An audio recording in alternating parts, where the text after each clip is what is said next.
Lit Happens, your celebration of the literary arts here in Saskatchewan. Today, I'm very pleased to welcome our guest, Sally Meadows. Now, if you've been watching Lit Happens, Sally is not a stranger. She's an award-nominated children's author. She's a singer and songwriter. She's had stories in anthologies. And today, she's here to talk about her two new books, When Sleeping Birds Fly and The Underdog Duckling. Sally, welcome to the show. Thanks so much, Danica. So you're back again. You are writing so much. Just tell me a little bit, what keeps you going and writing so many books? Well, at this particular season, I felt, because I actually hadn't written a children's book since 2015.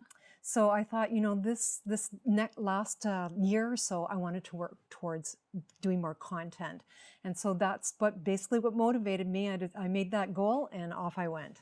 And so the When Sleeping Birds Fly is content heavy then compared to your children's books?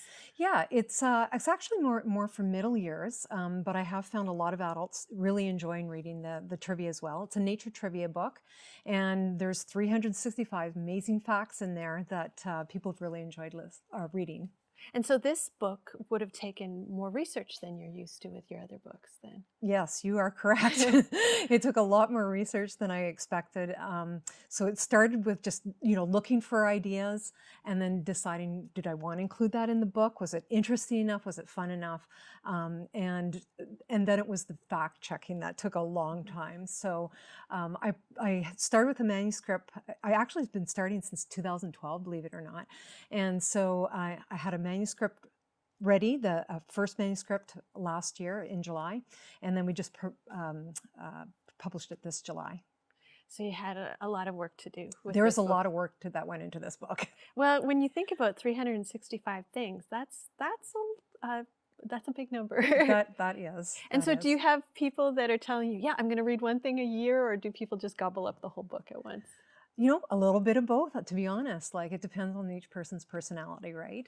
But how the book actually started back in 2012 was I started posting one thing per day for 365 days for a full year.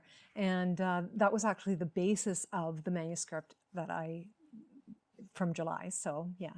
And so did you use all those ideas, or did you decide that you needed something that was more engaging? I curated it a lot. I probably used about a half of the original listing that I had, and I actually have gotten so many more. I actually have enough for 2 more books in the series.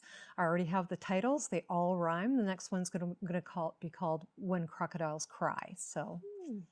And so are there lots of bits about birds in this, or is it generally the whole animal kingdom? It's the whole animal kingdom, but in a way it was a happy accident that these 2 books have to do with birds. Mm-hmm. So there are birds in this one, obviously, but it's across the spectrum. But this happens to be the Year of the Bird, as pronounced by National Geographic and the Audubon Society and other big societies as well. So I thought it was really cool that both of my titles have to do with birds. And I've followed you on social media for a while, and you take pictures of birds quite often. It seems to be something that you're passionate about. Absolutely. Definitely the Underdog Duckling, the root of that was my photography. It allowed me to really take a lot of time down at the local pond near my house. When you're photographing, it's not just go in and take a snapshot and leave. You actually have to take some time to spend there. And how this story came about actually was that I saw a lone duckling one day, and it was being rejected by all the other ducks. And at the time, I just published my first adult story in an anthology called Organized Obstacles, an underdog anthology. And I remember looking at the duckling and saying, you know what, that is an underdog. He's against all odds. He's surviving every day. Everybody else is rejecting, but he's still surviving. And so tell me a little bit more about this book, who the artist is, what you really love about this story. Well, I really do love the artist, and I hope I've got her name right. I practiced it. It's Olya Tkachenka. She's from Toronto, although I believe she lived in Regina for a short while. And we really worked hard together to have the setting be as true to life nature as we could. And so besides the main story, and I'll tell a little bit about that in a second, there's lots of detailed drawings of life that you might find on the pond. So wildlife, particularly water birds, but there's a few other things as well. And so, there's definitely some Canada geese and some mallard ducks and some one pelican in there that the kids can search for in the pictures. So we tried to make it very, very interesting. But the story itself is about a little boy named Quinn, and this is the fictional part, who has to go live in the big city when his mom is very seriously ill and is hospitalized. So he's living with his grandfather. His grandfather knows that he misses being out in the farm and takes him down to the pond. And there he finds a lot of peace and solace until he sees that lone duckling. And it brings out some feelings of loneliness and rejection. And so the two kind of plots kind of intertwine together in a really interesting way. Nice. Now, you, instead of doing a reading today, you told me you were going to quiz me a little bit. I was. So, I am. So I'm a little scared, but why don't you, and are these facts from the Sleeping Birds Fly? Yeah, so these are facts from When Sleeping Birds Fly. And they're true or false questions. Okay. And so I'll do a couple. You let me know time-wise how it goes. But here we go, Danica. True or false? Bulldog ants can leap from the ground onto the backs of low-flying bees. Oh, true. It is true. Way to go. Okay, 1 point. True or false? To attract a female, the male great-crested newt does push-ups. I can see a newt doing push-ups.